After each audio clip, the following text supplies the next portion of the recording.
All right, let's talk about meningitis. So the differential for meningitis revolves around the different causes. So bacterial meningitis, viral meningitis, mycobacterial or fungal, and protozoan meningitis. You can also have a CNS abscess. You could have bacterial endocarditis with an embolism. You could have a subdural empyema. You could have a brain tumor or even a stroke. Predisposing conditions. So due to vaccines, most of our children who have meningitis, they're less than 5 years of age. Specifically, they got the Hib and pneumococcal vaccines, but mainly the patients that we see with bacterial meningitis or meningitis alone are less than 2 months of age. Other risk factors are recent exposure to someone with meningitis, recent respiratory or ear infections, recent travel to endemic areas with Neisseria meningitis, penetrating head trauma, CSF leaks, cochlear implant devices, anatomical defects, and then neurosurgical procedures, specifically like a VP shunt, can predispose children to meningitis as well. As far as the pathophysiology goes, the main thing is depending on the age of the patient, the etiology will change. So if they're less than a month of age, you have to worry about the vaginal flora, so group B strep, E. coli, and Listeria. Then in the older age ranges, it's going to focus around strep pneumo and Neisseria meningitis. There was a big retrospective study with 231 cases from 20 ERs, and it found in patients 1 to 3 months of age, group B strep and E. coli were players, and strep pneumo and Neisseria were less likely to be involved, but still possible. 3 months to 3 years are when we see that transition away from the vaginal flora to looking more at strep pneumo and Neisseria meningitis, with a little bit of group B strep and E. coli there. And then from 3 years to 10 years, we see strep pneumo and Neisseria, and then 10 years to 19 years, the Neisseria becomes more predominant. So this just kind of gives you a good picture of how things change based off of the age. Clinical manifestations can be difficult. The main thing with this slide that I want you to know is that children who are older will present typically, but then the younger patients, it's just harder to elicit these exam findings sometimes. So older children, fever, headache, photophobia, nausea, vomiting, confusion, lethargy, irritability, neck pain and rigidity. And then we have the Koenig and Brudzinski sign, which we'll review in just a second. Then infants, you can have fever or hypothermia. You can have lethargy or irritability. You can have respiratory distress. You can have jaundice. You can have poor feeding, vomiting, or diarrhea, seizures, bulging fontanelle. So all pretty non-specific things. And so when we think about our exam, we have to know, of course, about the Koenig and Brudzinski sign. So let's jump to the internet here and take a peek. So if you remember with Koenig's sign, it starts with the leg being flexed or hip being flexed and then extended, and then that elicits crying and then sometimes picking up of the other leg.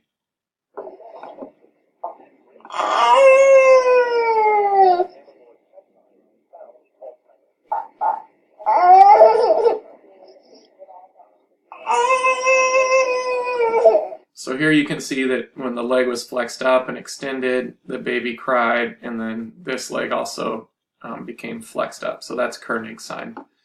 When we look at Brudzinski's sign,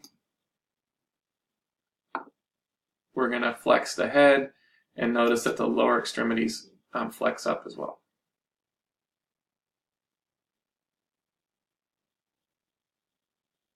And so remember, the purpose of these two exams is to stretch the meninges, which are inflamed. And so when they're inflamed and stretching, it causes these responses due to pain.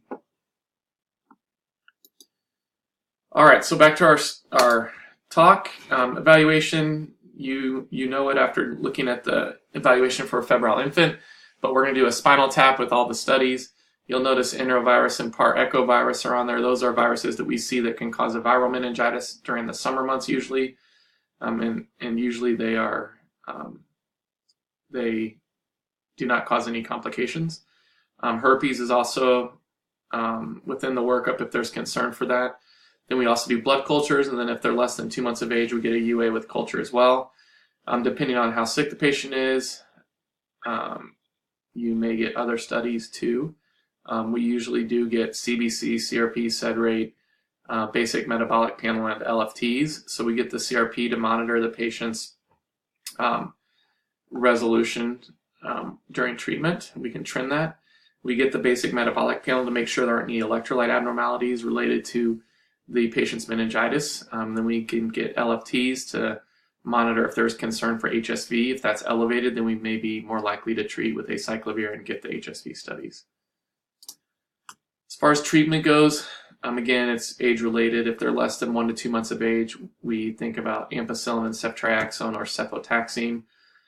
We use cefotaxime instead of ceftriaxone in children less than 5 weeks of age because ceftriaxone can cause biliary sludging and kernicterus. In children greater than 3 months, we will use vancomycin and usually ceftriaxone as well. And then always, if we're worried about HSV, we give acyclovir.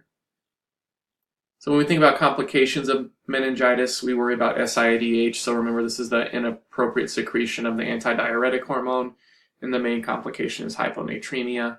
But we can also see subdural empyemas and abscesses. So this usually happens after treatment has started, or it can happen after treatment started. So if you have a new fever or a seizure, then you should be thinking about these things.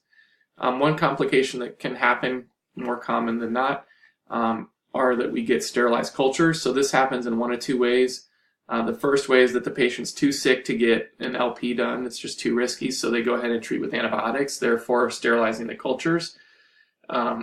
Or they're unable to get the LP or are not wanting to do the LP because they're not equipped at that facility to do it, and so they give antibiotics so that they can treat for meningitis. And so, again, sterilizing the cultures. When the cultures are sterilized, we can get an LP at a later date, but the only things that we can use are the cell counts. So if the cell count shows meningitis, we can't tell if it's bacterial or viral because we don't have reliable cultures. So we assume that it's bacterial. Even if the patient looks really good, they will get a full treatment depending on what the infectious disease doctors are concerned with. And so there you have it with that. So this concludes our talk with meningitis. If you have any questions, let your team know.